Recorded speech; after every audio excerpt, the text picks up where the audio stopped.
In spring, they produce colour to declare that they're providing food, nectar. Bees and many other insects love it.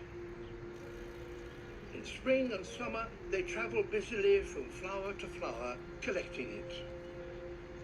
And when the bees leave to look for more, they inadvertently take pollen with them, which then fertilizes the next flowers they visit.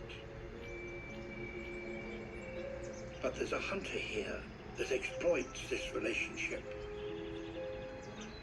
A crab spider. She's tiny, no bigger than a fingernail, and she's waiting for her prey.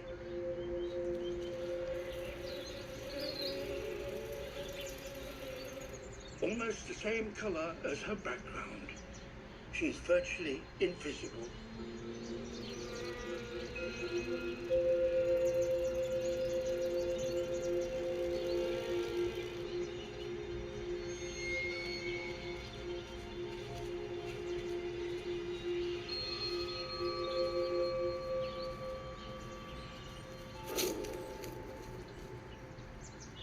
No more honey for her.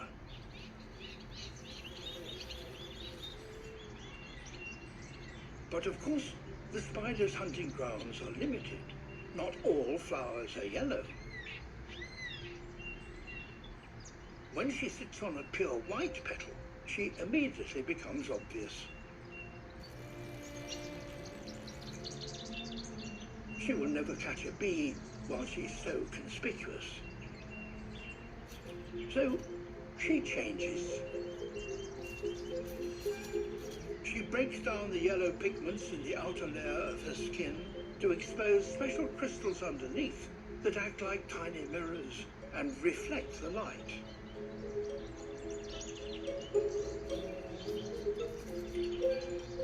It may take a few days, but she turns from yellow to white.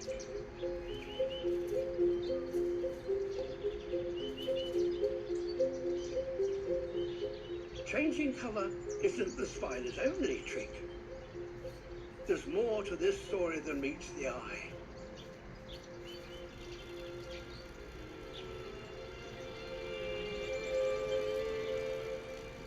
Bees can see colours that we cannot.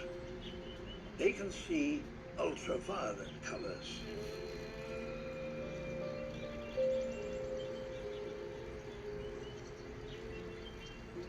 As they come in to land on the flower, they use special sensors that can detect ultraviolet patterns on the flower's petals.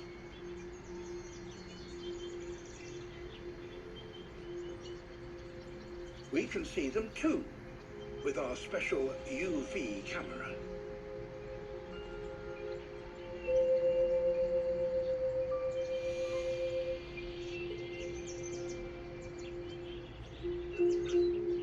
There are dark lines on the petals that mark the landing strips for the bees, guiding them to the nectar.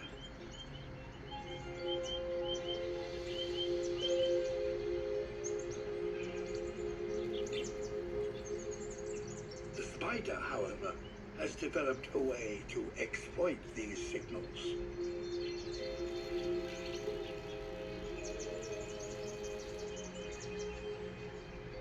Watching her with our UV camera, we can see that she reflects ultraviolet light, so she appears even more conspicuous sitting on a flower.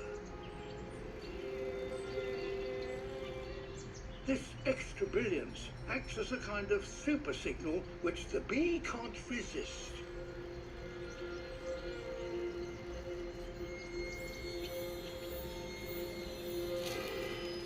And the spider benefits.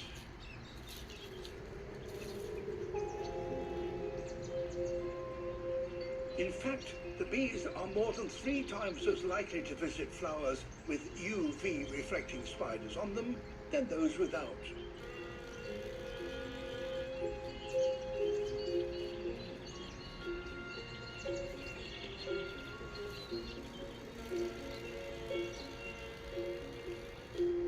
The crab spider uses a sophisticated range of colours to deceive its prey.